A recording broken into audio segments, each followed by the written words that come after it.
Buenas a todos, bienvenido al webinar de hoy. Hoy vamos a hablar sobre las técnicas de estudio, pero antes me quería presentar quién soy. Soy formador por más de 10 años.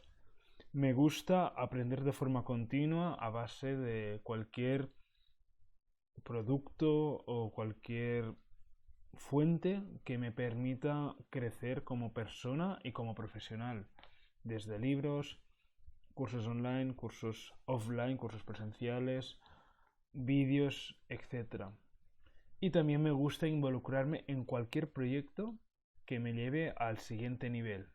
De esta forma, con toda esta información, con todo este contenido, me gusta volcarlo una vez más en el aula para que todo mi alumnado pues también crezca conmigo y así ofrecer el máximo valor en cada sesión que imparto.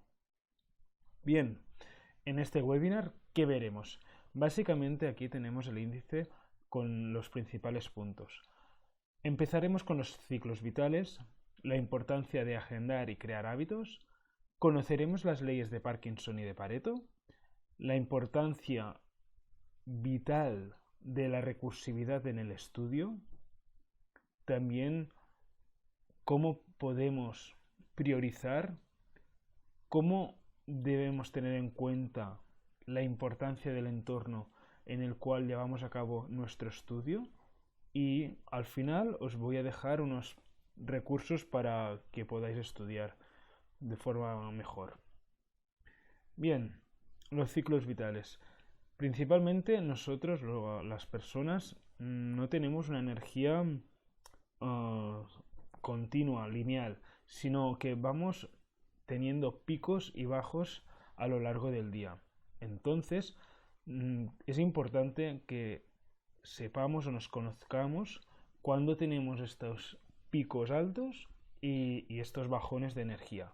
De esta forma, podremos aprovechar mejor los puntos altos para centrarnos en estudiar o en las tareas más importantes y dejar las tareas o estudios menos importantes o más fáciles en los momentos en que nuestra energía baje.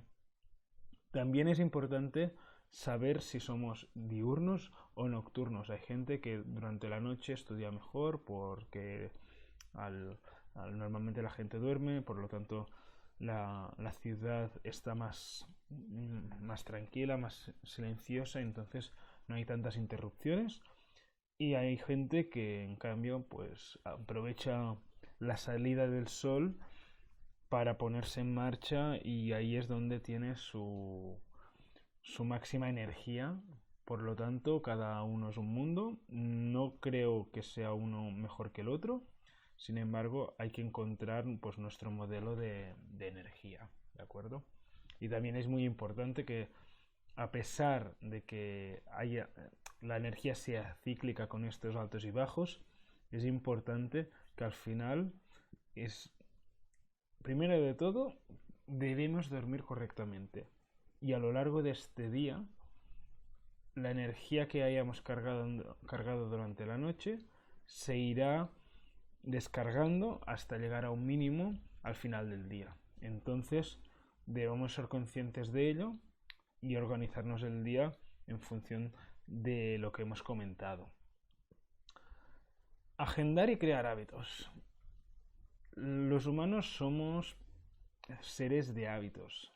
¿Verdad que no te cuesta nada levantarte, limpiarte los dientes, asearte, hacer la cama, atarte los zapatos, etcétera? Ir al trabajo cada día o al colegio por la misma ruta. Si en los viernes quedas con los amigos para salir, etcétera, ¿vale? Hacemos unas ciertas actividades sin pensarlo. ¿Y esto por qué? Porque ya tenemos creado el hábito.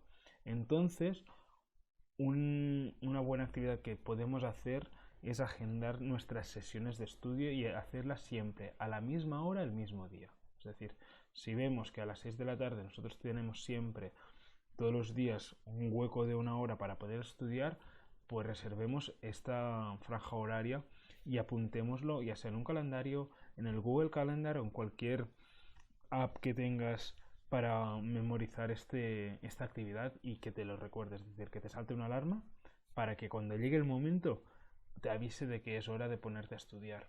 De esta forma, a pesar de que al principio te puede costar, al final vas a generar un hábito e inconscientemente te vas a poner a ello sin tener que pensarlo. Una técnica muy importante, sobre todo al inicio cuando hay mucha gente que le cuesta ponerse a ello, es sobre todo hacer una técnica que es hackear un poco la mente y es solo voy a estudiar los primeros 5 minutos. En lugar de hacer la hora, vamos a estudiar solo los primeros 5 minutos. Y una vez haya terminado este tiempo, pues queda libre quedan libres los 55 minutos restantes. ¿Qué ocurre? Tú empiezas con estos 5 minutos, como son 5 minutos, pues te pones, bueno, con cierta gana, ¿no? Porque al final solo es hacer el esfuerzo con estos 5 minutos, por lo tanto tampoco pasa nada. ¿Qué ocurre? Que cuando suena la alarma que han pasado estos 5 minutos, como ya has hecho el esfuerzo de ponerte, ¿qué ocurre? Que al final ves que te sale más a cuenta terminar de hacer lo que estás haciendo y terminar de estudiar que no romper el estudio y disfrutar de estos 55 minutos que en teoría te habías prometido libres. ¿Vale? Al final tenemos que encontrar técnicas que, sobre todo al principio, nos ayuden a crear estos hábitos. Por eso, por ejemplo, también lo del calendario, de apuntárnoslo en el Google Calendar o similar para que nos salte el aviso. Así, pues, entre comillas, pues no tenemos que recordar que a tal hora tenemos que ponernos a ello. Vale, la ley del Parkinson. Esto es muy importante y creo que si lo sabemos utilizar a nuestro favor nos va a ayudar. En la parte derecha, como veis, hay como una tetera, ¿no? Y un vaso de agua. ¿Qué ocurre? Si yo pongo esa agua que hay en el vaso en la tetera, ¿verdad que me va a ocupar, entre comillas, mucho menos? No me va a llenar tanto la tetera que en el vaso de agua. ¿Por qué? Porque lo que va a hacer al principio es llenar todo la parte inferior de la tetera, ¿de acuerdo? Y después ya irá subiendo, pero seguramente como no habrá suficiente agua como para llenar más, solo me va a cubrir la parte inferior. Pues al igual que el agua, el trabajo o las obligaciones siempre nos ocupan el máximo de tiempo posible que tengan disponible. Es decir, se extienden.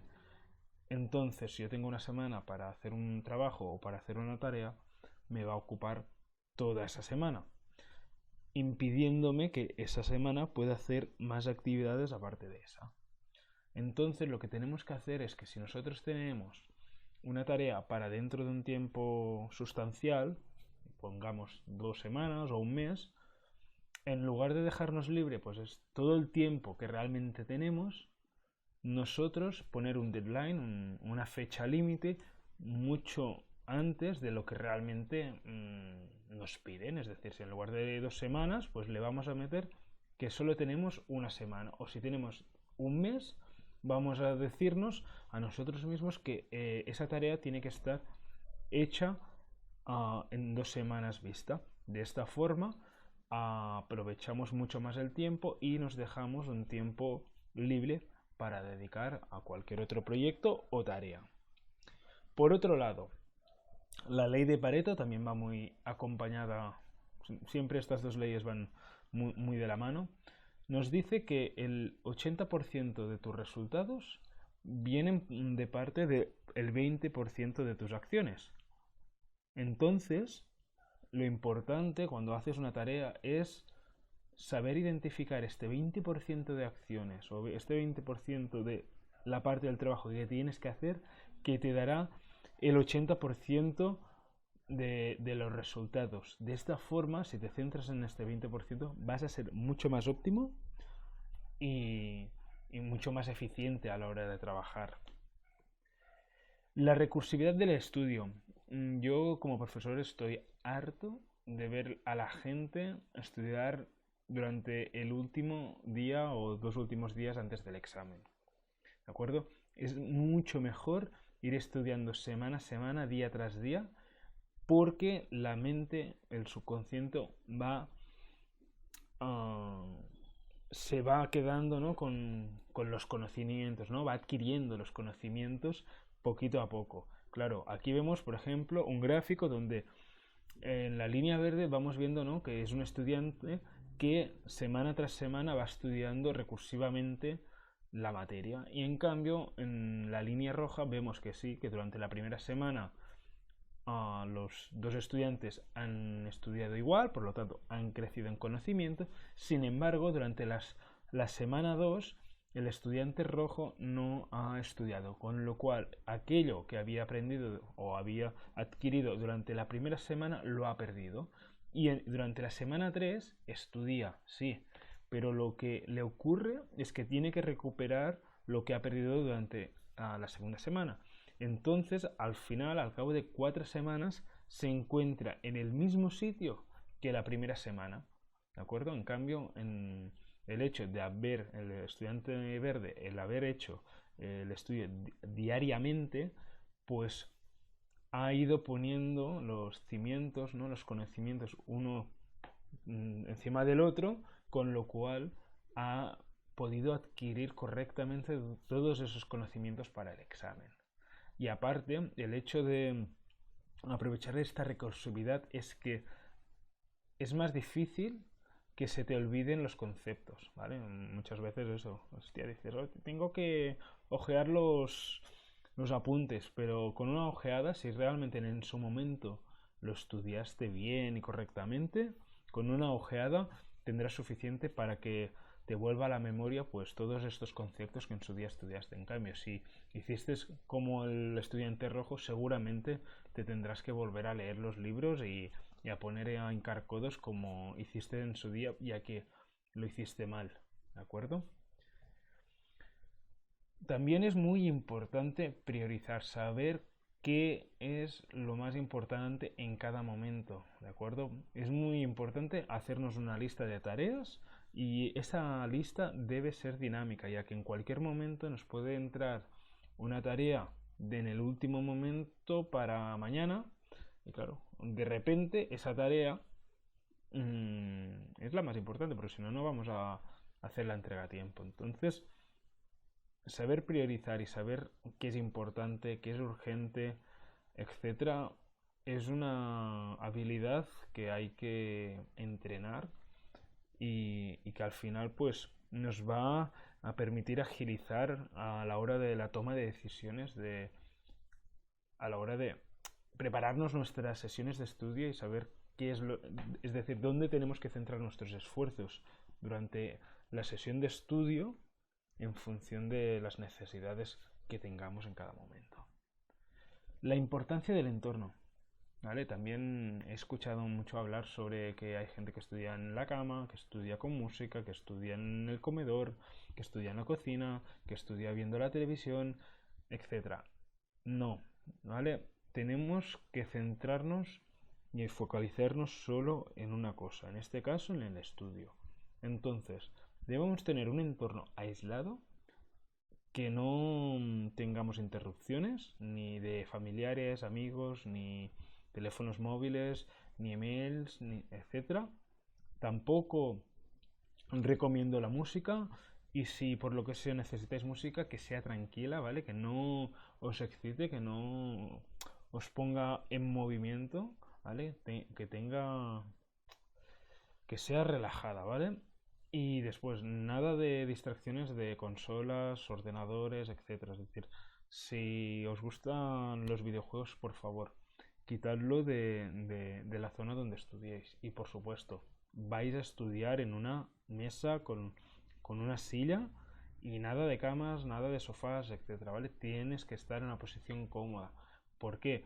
Porque si tú estás incómodo, enseguida el cuerpo te va a pedir que te muevas, que cambies de posición, te vas a distraer con mucha más facilidad. En cambio, si estás cómodo en tu silla, en tu mesa, el cuerpo no te va a pedir estos inputs, con lo cual tus sesiones de estudio van a durar mucho más y van a ser mucho más óptimas. Por lo tanto, estudiando el mismo tiempo vas a concentrarte más, por lo tanto vas a adquirir mucho más conocimiento, con lo cual con mucho menos tiempo vas a aprender mucho más. Y finalmente los recursos del estudio, ¿vale? Yo entiendo que hay gente que con estar en clase ya le baste, pero os recomiendo que estéis atentos en clase. Cuando el profesor explique, si ya podéis adquirir ese conocimiento ahí mismo, son horas que no vais a dedicar después a estudiar en casa. Después, coged libros, prestar libros de la biblioteca, mmm, coged información de cualquier sitio. Al final, en clase se hablan unos temas, se tratan unos temas, pero muchas veces no es suficiente. Entonces os animo a que investiguéis y estudiéis por vuestra parte, ya sean esos libros de la biblioteca, vídeos en YouTube, etcétera. Y tomad apuntes. El hecho de escribir los conceptos que estáis aprendiendo en clase, el cerebro ya los va adquiriendo. El hecho de escribirlos a mano, ya que está estudiado que si lo hacéis en un ordenador, como se hace mecánicamente no tiene el mismo poder que si lo hacéis a mano. Entonces, sobre todo, tomad apuntes a mano. Y después, haced esquemas, ¿de acuerdo? Porque esquemas conceptuales lo que te permiten es visualizar esos conceptos más representativos del tema que estáis estudiando, con lo cual te vas a hacer una idea general del tema, de los conceptos que estáis estudiando, y después con los apuntes, pues ahí ya vas a poder tener todos los detalles, ¿no? Fechas, descripciones y definiciones de cada uno de los conceptos, etcétera. Pero el hecho de tenerlo esquemáticamente te va a servir de resumen, ¿vale? Pues nada, aquí os dejo mi pequeño webinar, espero que os haya gustado. Si tenéis cualquier pregunta me lo podéis mandar en el mail que aparece en la parte inferior derecha o si no en el cajetín de los comentarios del vídeo. Muchas gracias.